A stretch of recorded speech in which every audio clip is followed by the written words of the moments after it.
Olá pessoal, tudo bem? Meu nome é Gustavo, sou professor de língua portuguesa e nesta aula estaremos explorando um assunto importante, concordância nominal.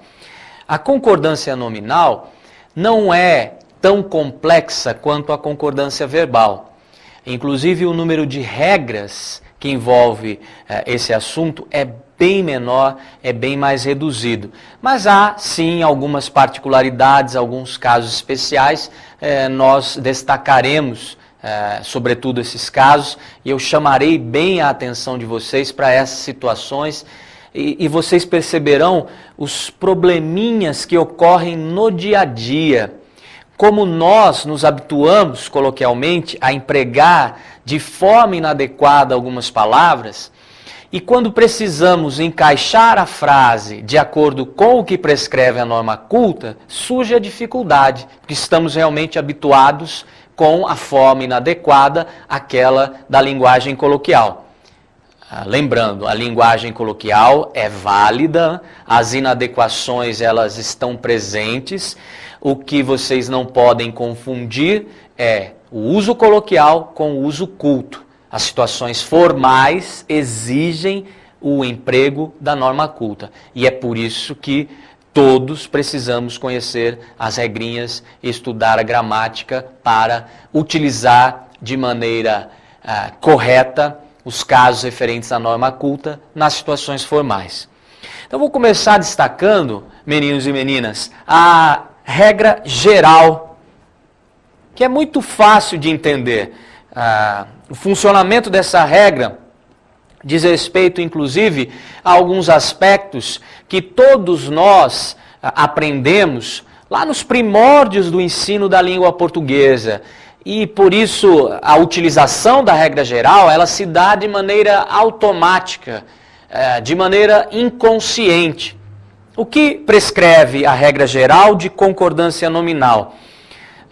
Ela diz o seguinte, que todas as palavras que acompanham um substantivo na frase, que se referem a esse substantivo na frase, têm de concordar com ele. Ou seja, em outras palavras, pessoal, o núcleo nominal de uma frase, via de regra, é um substantivo. E todas as palavras ao redor desse substantivo, de maneira geral, há algumas particularidades, como disse, mas de maneira geral, todas as palavras ao redor do substantivo que se referem a ele concordam com o substantivo em gênero e em número. Concordância de gênero envolve masculino, feminino. Concordância de número envolve singular, plural. Analisando o exemplo, vejam só. Os alunos estão ansiosos pela prova. Observem a ocorrência do substantivo alunos,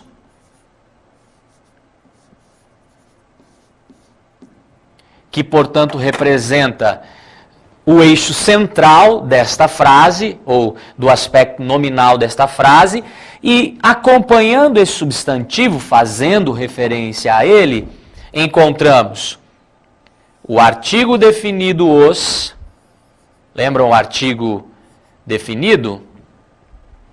O a, os, as, e também encontramos ainda na frase, fazendo referência a esse substantivo, acompanhando de certa forma o substantivo, apesar da distância, o adjetivo ansiosos.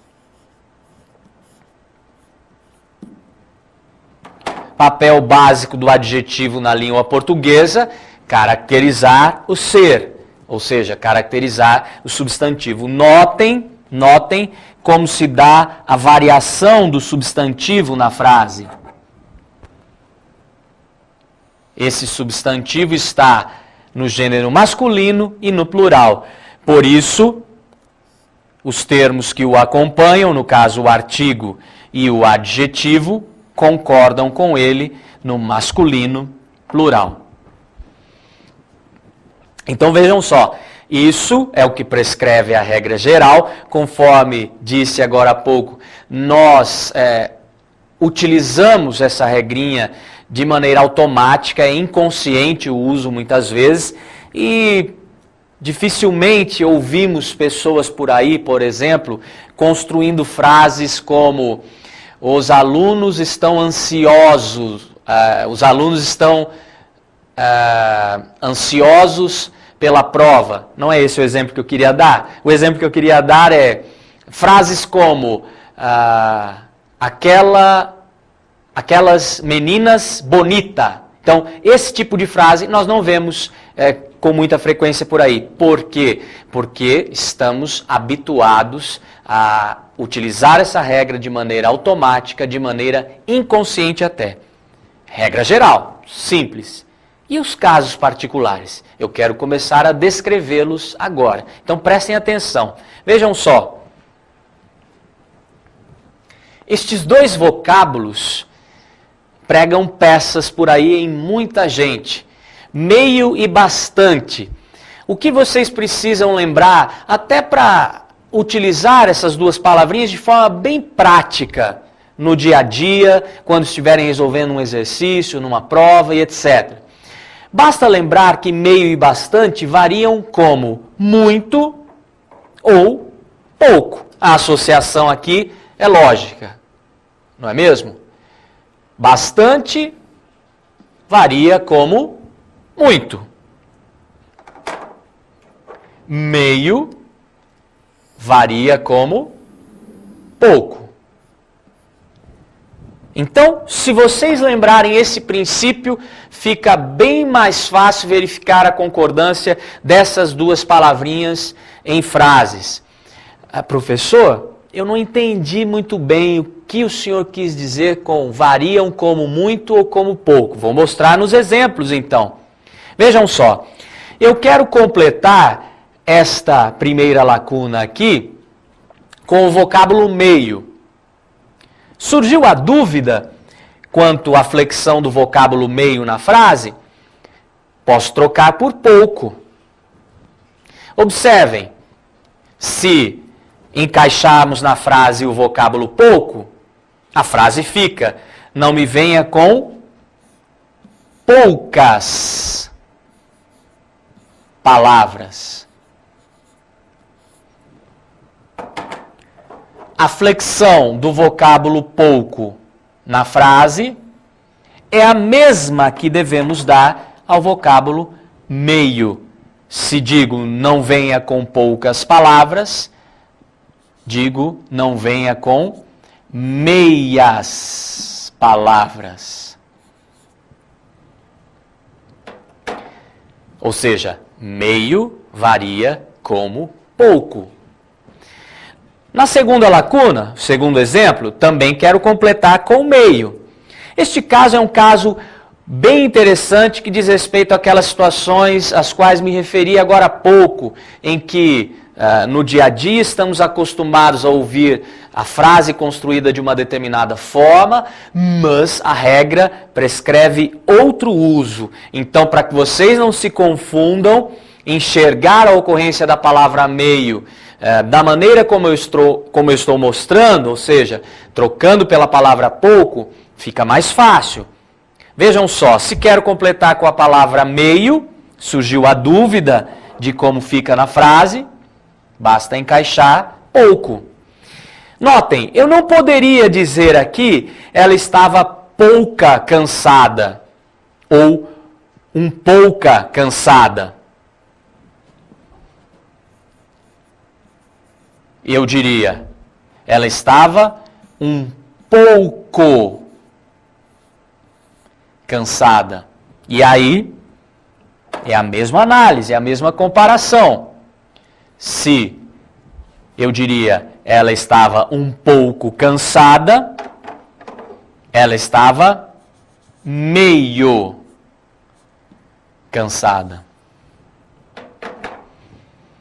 Por que eu fiz questão de tentar encaixar a expressão um pouca na frase? Ora, para que vocês notem como no dia a dia não faz sentido realmente o uso que estamos acostumados a ver nesse tipo de frase. As pessoas dizem sem problema algum, ela estava meia cansada, ela estava meia nervosa, ela estava meia estressada.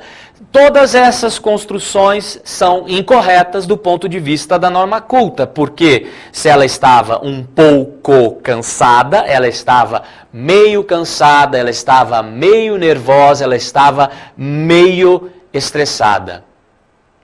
Agora, este último exemplo, pessoal, eu quero completar com o vocábulo bastante. Bastante varia como muito. É a mesma análise. Na dúvida quanto à flexão do vocábulo bastante na frase, troco por muito. Notem, eu não poderia dizer existem muito problemas. Com relação ao vocábulo muito, nenhuma dificuldade para completar a frase, não é? Então, eu não posso dizer aqui existem muito problemas. Eu digo existem muitos problemas. E a dificuldade não é com relação ao vocábulo muito, é com relação ao vocábulo bastante, que sofre a mesma variação do vocábulo muito.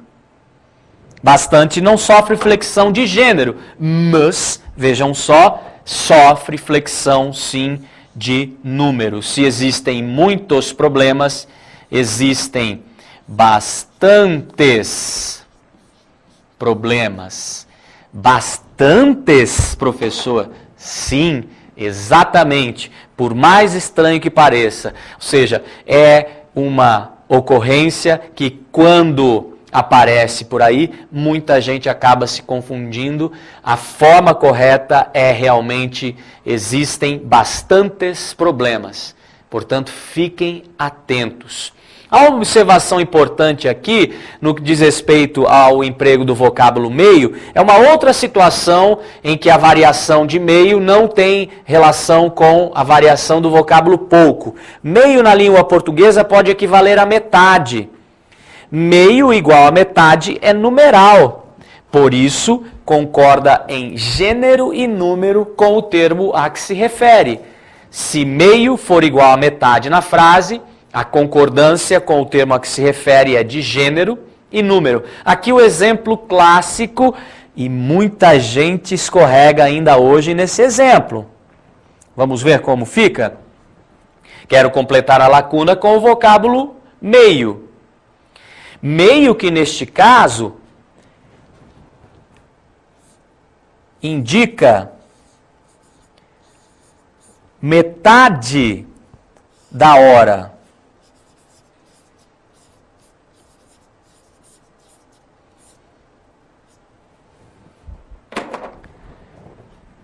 Portanto, se equivale a metade e se refere ao substantivo hora que está subentendido, completando a lacuna, era meio-dia e meia hora. Curioso, hoje, indo trabalhar, eu ouvi na rádio uma jornalista, dizendo, falando sobre a programação e dizendo, hoje ao meio-dia e meio. Então, é um erro comum e até pessoas habituadas a lidar com a língua portuguesa, às vezes, acabam escorregando. Portanto, cuidado. Próximo caso diz respeito a todas essas palavrinhas. Obrigado mesmo, próprio, anexo, incluso, kit. Todas elas possuem a mesma regra. Concordam em gênero e número com o termo a que se referem. Obrigado mesmo, próprio, anexo, incluso e kit. Todas elas. Nós vamos completar as lacunas aqui. Os jovens agradecidos, no primeiro exemplo, quero completar a lacuna com obrigado. Os jovens agradecidos responderam muito, atenção, muito obrigados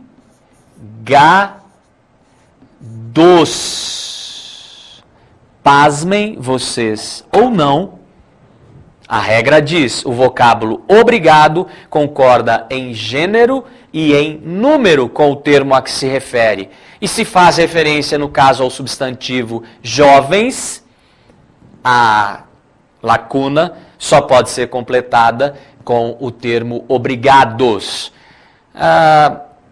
Nas demais situações é simples entender como funciona o vocábulo obrigado. A menina diz obrigada, o menino diz obrigado. Em frases como esta, que acabamos de completar a lacuna, fiquem atentos, porque se o termo estiver no plural, o vocábulo obrigado, por mais estranho que pareça, também vai para o plural. O segundo exemplo aqui eu quero completar com mesmo. Então, elas mesmas farão a prova. O vocábulo mesmo concordando com o pronome elas. No terceiro exemplo, completaremos a lacuna com anexo. Então, as fotos seguem anexas ao documento. Porque anexo, neste caso, se refere ao substantivo fotos, que é substantivo feminino e está no plural. As fotos seguem anexas ao documento. O que está anexo são as fotos. No próximo exemplo, quero completar a lacuna com o vocábulo quite. Agora, estou quite com você. Eu estou quite com você. Algumas pessoas dizem por aí, estou quites com você agora. Quite só vai para o plural se fizer referência a um termo no plural. Então, se trocarmos a primeira do singular pela primeira do plural, aí sim, agora nós estamos quites. Nós estamos quites. O vocábulo só basicamente se comporta de duas maneiras. Se for advérbio, equivalendo na frase a somente, não varia. Como no exemplo, só eles viajarão. Só eles. Ou seja, somente eles. Elas não. Vocábulo só, com valor de somente, invariável, desempenhando o papel de advérbio. Mas, se for equivalente a sozinho, pode variar, porque nesse caso funciona como adjetivo. Neste outro exemplo, então, elas estão sós. Em outras palavras, elas estão sozinhas.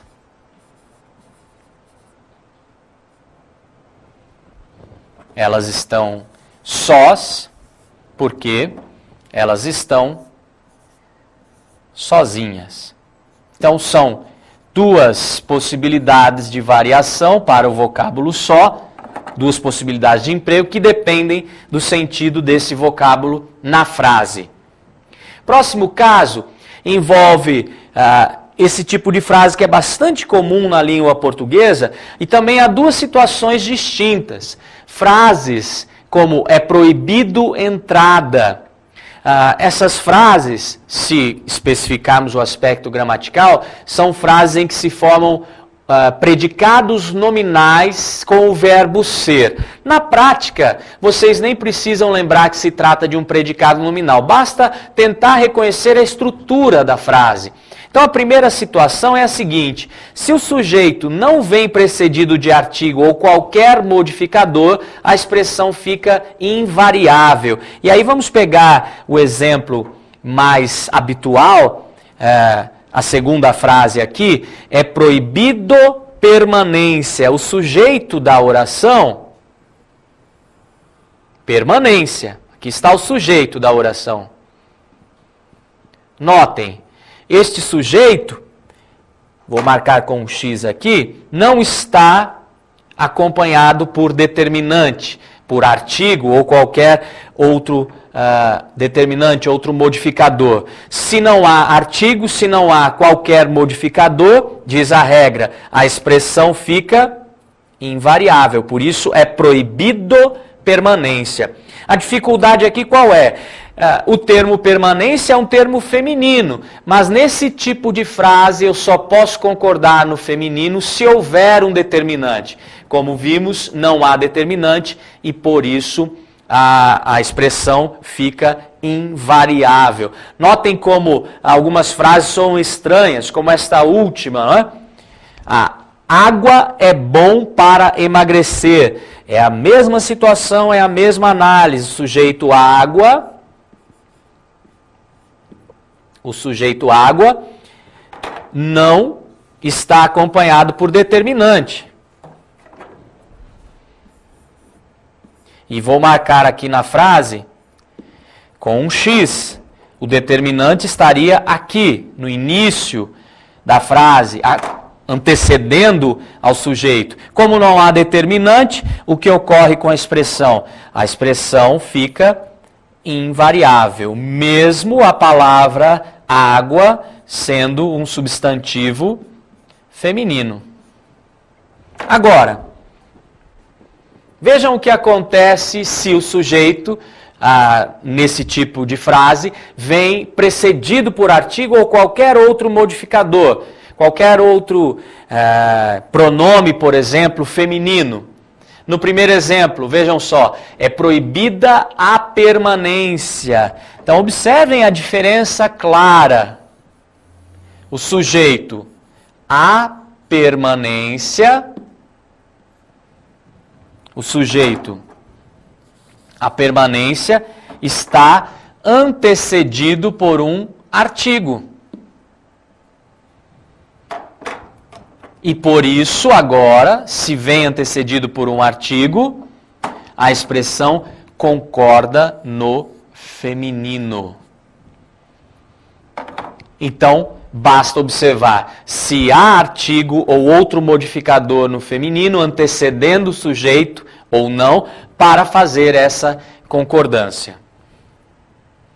Próximo caso envolve estas três palavrinhas, uma delas bem perigosa, né? Pseudo alerta menos, diz a regra, são invariáveis, não sofrem flexão em hipótese alguma. Analisando os exemplos, vejam, são como pseudo-atletas e não, como alguns poderiam acreditar por aí, pseudos-atletas. Pseudo, prefixo, significa falso, palavra invariável. Os soldados estavam alerta. Aqui há uma dificuldade. Por quê? Considerando o aspecto gramatical, pessoal, alerta na frase é um advérbio de modo. Os advérbios, para quem não lembra, são palavras invariáveis. Então, por ser um advérbio, alerta não sofre flexão. Por mais estranho que pareça, os soldados estavam alerta.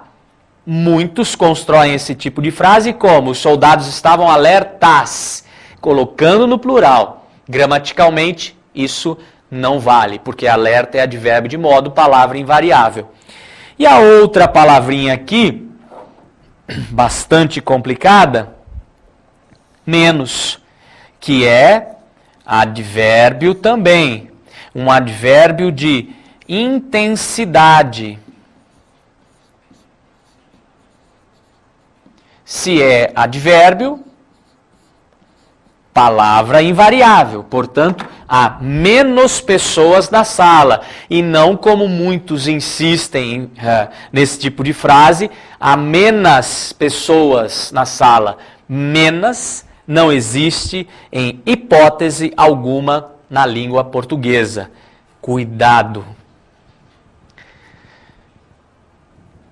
Então, pessoal, essas são as regrinhas, os casos especiais, essas são as regras especiais que envolvem a concordância nominal na língua portuguesa. Se são regras, vocês precisam separar um tempinho para estudá-las, memorizá-las, porque, como vimos, há várias situações aí que envolvem o uso coloquial, que é e o que prescreve a norma culta, o que diz a regra efetivamente, que é outra coisa. Então, para não confundir as duas situações, a coloquial com a norma culta, estudem as regras e façam vários exercícios. É isso, concordância nominal, bem tranquilinha. Nossa aula de concordância nominal é essa.